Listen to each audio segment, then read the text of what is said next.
नमस्कार बच्चों, आप सभी का स्वागत है मेरे YouTube चैनल होम साइंस में, जिसमें मैं आज आप सभी को पढ़ाने वाली हूँ बीए द्वितीय वर्ष का द्वितीय प्रश्न पत्र बाल विकास।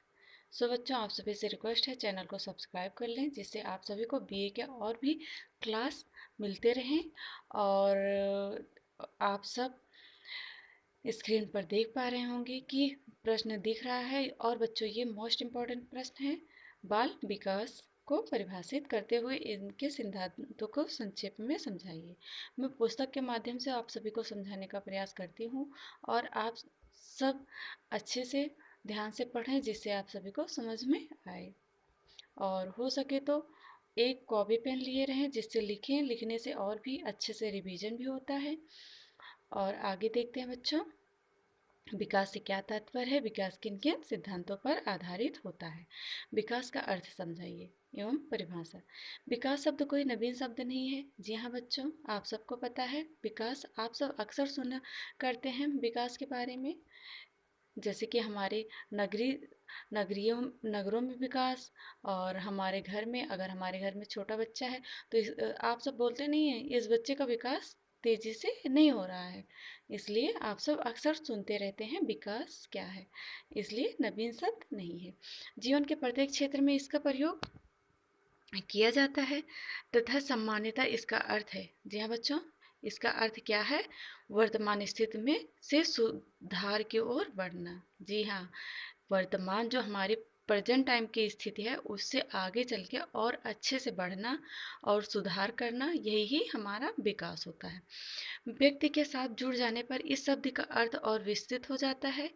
जी हाँ बच्चों, अगर यह व्यक्ति के साथ शब्द जुड़ जाता है विकास, तो इसका सब अर्थ और भी बड़ा हो जाता है। जैसे कि गर्भावस्था की अवस्था से लेकर मृत्यु के समय तक व्यक्ति के अनुरूप बदलाव होते रहते हैं। जी हाँ बच्चों, अगर व्यक्ति के साथ जोड़ते हैं हम विकास को, तो देखा जाए तो बचपन से लेके, अर्थात गर्भावस्था भ्रूणावस्था से लेकर के अंत तक, वृद्धावस्था तक यह विकास होता रहता है। अनेकों परिवर्तन होता रहता है।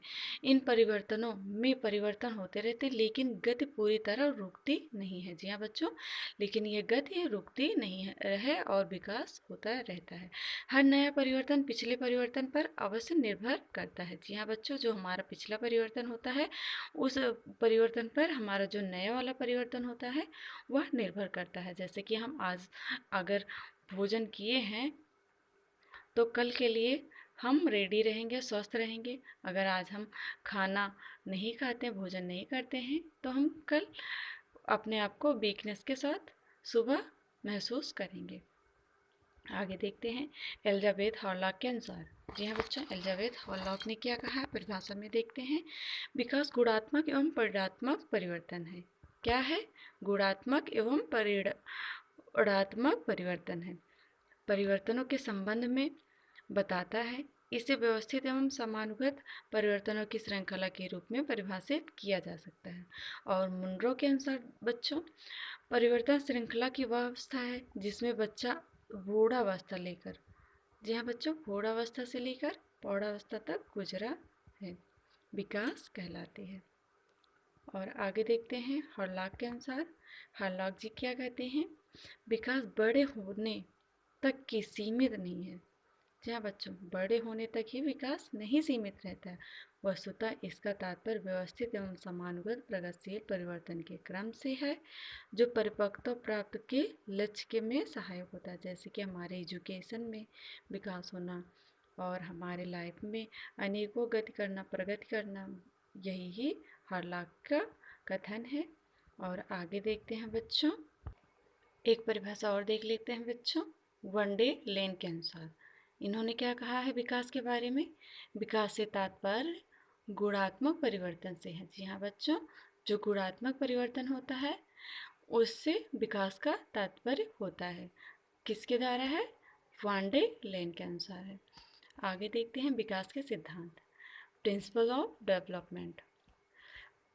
जैसा कि बाल बालक बालिका का विकास कुछ सिद्धांतों पर आधारित होता है। विकास के कुछ सिद्धांत निम्नलिखित हैं, जैसे कि नंबर 1 है विकास का एक निश्चित प्रतिरूप होता है।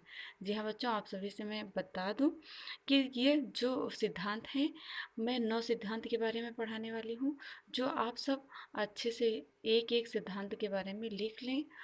9 सिद्धांत अगर आप सब यूपी टेट की तैयारी कर रहे हैं तो उसके लिए भी महत्वपूर्ण है, और ये एमए में भी काम देगा आप सभी को। इसलिए विकास के सिद्धांत को आप सब अच्छे से लिखते चलें और पढ़ते चलें। विकास का एक निश्चित प्रतिरूप होता है। जी हाँ बच्चों, विकास का एक निश्चित प्रतिरूप होता है।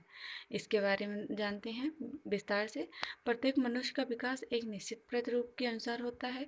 पशुओं का विकास भी एक निश्चित प्रतिरूप के अनुसार होता है। जैसे कि एक बालक का विकास, उसके जब तक उसकी ग्रोथ होगी, जैसे उसका विकास, मान लीजिए आप 18 साल तक आपका विकास इतना लंबाई होगी, इतनी बढ़ेगी, और अगर उसी पे स्टॉप हो जाएगी, आपकी आयु जैसे ही आपका ग्रोथ बढ़ने का स्टॉप हो जाएगा, आपकी लंबाई नहीं बढ़ेगी, क्योंकि हर, जैसे कि आपके माता पिता की लंबाई जितनी है उतनी पे निर्भर करती। कभी कभी बच्चे छोटे भी हो जाते हैं, इसलिए कहा गया है निश्चित, एक निश्चित प्रतिरूप होता है, उससे ज़्यादा नहीं बढ़ते हैं। जैसे पशुओं में देख लिया जाए, और गाय है, बकरी है, ये सब उतनी ही, उनकी इतनी ही वो जीवित आयु काफ़ी लंबे समय तक। अगर आप सोच लीजिए, अगर जैसे कोई 70 साल जीवित रह रहा है, अगर 70 साल तक वो बढ़ता जाएगा तो कितनी लंबाई हो जाएगी।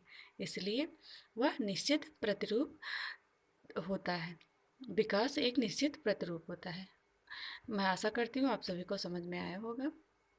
बालक का जन्म से पहले तथा जन्म के पश्चात भी विकास एक निश्चित प्रतिरूप के अनुसार होता है। जैसे कि बालक पहले सरकना सीखता है, फिर खड़ा होना सीखता है, फिर चलना फिरना सीखता है, फिर दौड़ना सीखता है। इसी प्रकार बालक पहले बलबलाना सीखता है, फिर अर्थहीन ध्वनि निकालता है, उसके बाद कुछ उच्चारण शब्द बाद में बोलना सीखता है। जी हाँ बच्चों, जैसा कि मैंने आप सभी को बताया, वह निश्चित प्रतिरूप होता है। क्या अभी आप बड़े हो गए हैं तो क्या आप बलबलाना फिर से शुरू कर देंगे? आप अच्छे से बोल नहीं पाएंगे? नहीं, ऐसा नहीं है, आप सब अच्छे से बोल सकते हैं।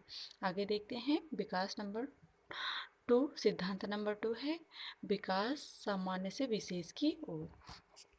देखते हैं बच्चों, बालक का विकास सामान्य से विशेष की ओर होता है।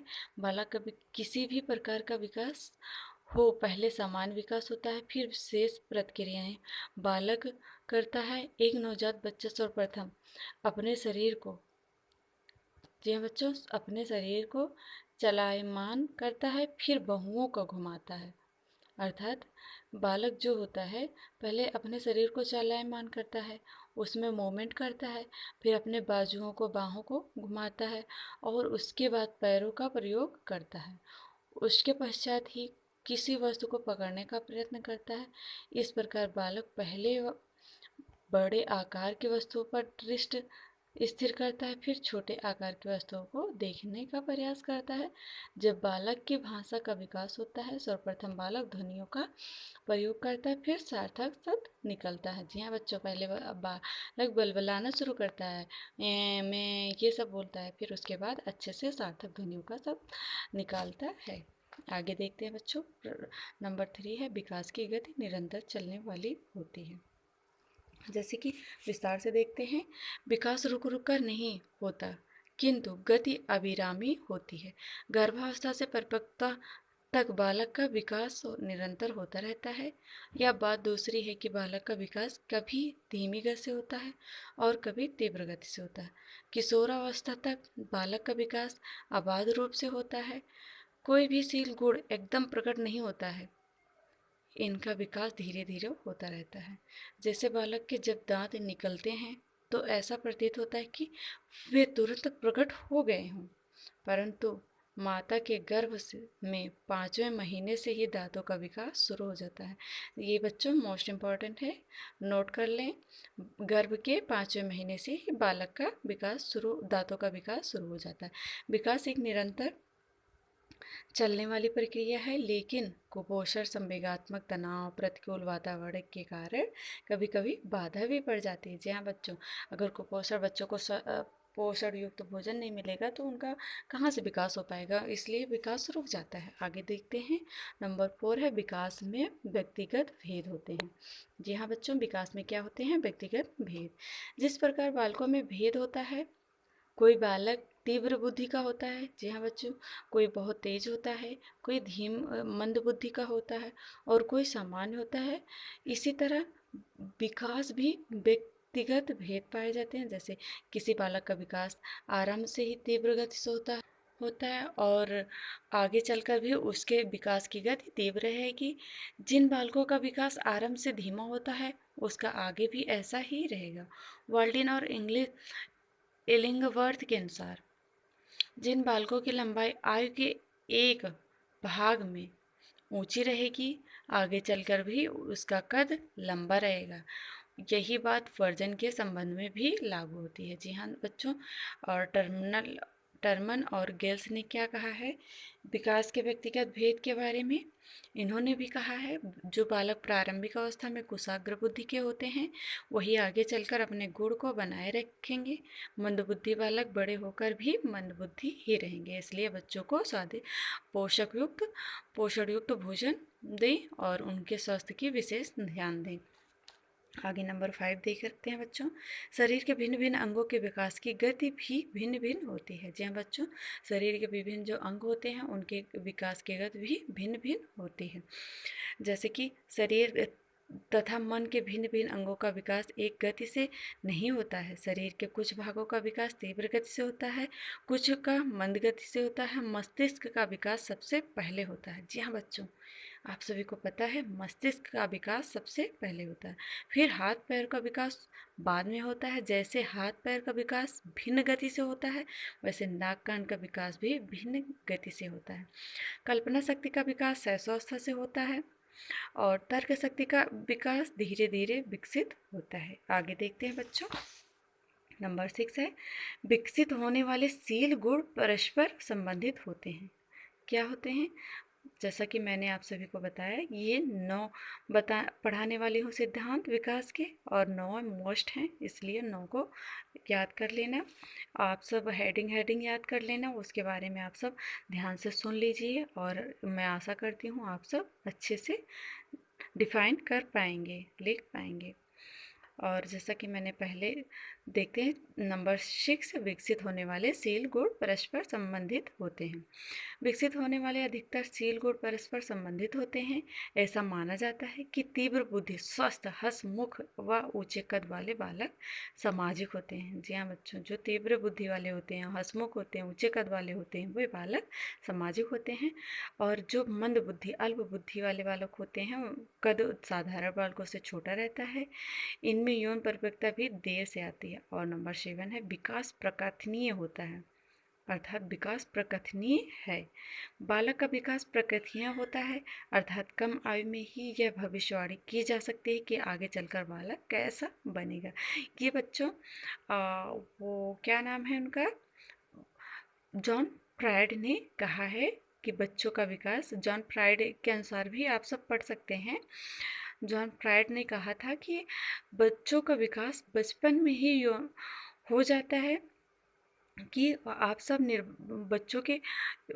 बच्चों को देखकर आप सब कह सकते हैं कि ये आगे चलकर क्या बनेगा। बालक का विकास प्रकृतियाँ होता है, अर्थात कम आयु में ही यह भविष्यवाणी की जा सकती है कि आगे चलकर बालक कैसा बनेगा। मानसिक विकास प्रकृतियाँ होने के नाते उसकी शिक्षा का आयोजन ठीक दिशा में किया जा सकता है जो उसके लिए उपयुक्त हो सके। और नंबर 8 है बच्चों, बालक का विकास मनुष्य के विकास से सामंजस्य रखता है। अब आगे देखते हैं स्टैनली हॉल ने क्या कहा है। बालक का विकास मनुष्य के विकास क्रम से सामंजस्य रखता है। जिस तरह मनुष्य अपनी प्राचीन ब्रबर अवस्था को छोड़कर धीरे धीरे सभ्यता की ओर बढ़ता है। जी हाँ बच्चों, जैसे मनुष्य छोटा रहता है तो उसे उस छोटे से बच्चे में देखो और आगे चलकर उसी बच्चे को देखो, उसमें धीरे धीरे ही बुद्धि का विकास होता है और वह अच्छे से आचरण और स्वभाव में भी अच्छा बन जाता है। जैसे कि इसमें कह रहे हैं बर्बर अवस्था को पार करके वह सभ्य समाज में रहने योग्य बनता है। प्राय लोग उसे समय से पहले ही सदाचारी बनाना चाहते हैं। वह बालक के इस विकास में क्रम को भूल जाते हैं। जी हाँ बच्चों, बचपन से ही नहीं बच्चा सदाचारी बनता है, वो आगे चलकर ही बनता है। नंबर 9 है बालक का विकास उसकी काम प्रवृत्ति के अनुसार होता है। जैसा कि मैंने अभी आपको प्रायड महोदय के बारे में बताया था, इन्होंने क्या कहा है देखते हैं। बालक का विकास उसकी काम प्रवृत्ति के अनुसार ही होता है। फ्रायड ने बालक के प्रेम प्रदर्शन को 4 अवस्थाओं में बांटा है। प्रथम अवस्था है बच्चों, फ्रायड के अनुसार देखते हैं, इस अवस्था में बालक अपने आप से प्रेम करता है। इस अवस्था को नार्सिसिज्म कहते हैं। नार्सिसिज्म कहते हैं, उसमें बालक के खेल और उसी तक सीमित रहते हैं। यह अवस्था शैशवकाल में पाई जाती है। इसमें बालक अपने आप पर ही मोहित रहता है। जी हाँ बच्चों, बालक स्वयं के साथ ही खेलना पसंद करता है। और द्वितीय अवस्था में, इस अवस्था में बालक अपने माता पिता से प्रेम करता है। और इस अवस्था में ऑडिपस कॉम्प्लेक्स और इलेक्ट्रा कॉम्प्लेक्स कहा जाता है। क्या कहा जाता है बच्चों द्वितीय अवस्था में? ऑडिपस और कॉम्प्लेक्स और इलेक्ट्रा कॉम्प्लेक्स कहा जाता है। इस अवस्था में बालिका का झुकाव पिता की ओर होता है और बालक का झुकाव माता की ओर होता है। बालिका पिता और बालक माता पर पूर्ण अधिकार चाहता है। इस अवस्था में बालक का बाल्यकाल की होती है। यह अवस्था क्या होती है? कौन सी अवस्था होती है? बाल्यकाल। और तृतीय है बच्चों, तृतीय अवस्था, यह अवस्था किशोरावस्था का प्रथम चरण है। इस अवस्था में बालक में स्वलिंगी बालकों के प्रति प्रेम उत्पन्न होता है। जैसे कि बच्चा, लड़का जो बॉय होता है लड़कों के साथ ही खेलना पसंद करता है और लड़कियां लड़कियों के साथ खेलना पसंद करती हैं, अर्थात स्वलिंगी ही बालकों में के प्रति प्रेम उत्पन्न होता है।